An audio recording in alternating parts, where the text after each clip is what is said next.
PT Liga Indonesia Baru atau LIB sebagai operator sepak bola Indonesia menggelar rapat umum pemegang saham luar biasa atau RUPSLB Selasa 15 November 2022. RUPSLB PT LIB ini bakal memilih direktur utama yang baru.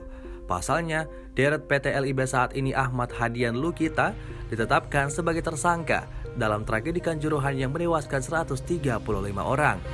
18 klub Liga 1 dan PSSI sebagai pemegang saham akan mengikuti RUPSLB. Direktur utama PSM Sadikin Aksa mengaku sudah mengajukan sosok untuk menjadi Dirut PT LIB. Namun ia enggan membeberkan nama sosok yang diajukan.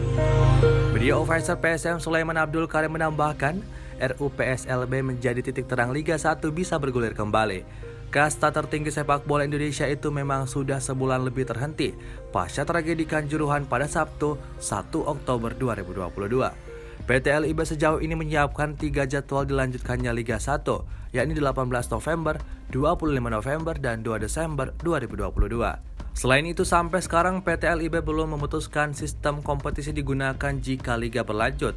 Apakah nantinya tetap sistem kompetisi home and away atau bubble to bubble? Terkait sistem kompetisi home and away atau bubble to bubble, Hanif menyampaikan akan dibahas pula pada pertemuan tersebut. Tentu itu akan menjadi perhatian dari semua klub peserta Liga 1.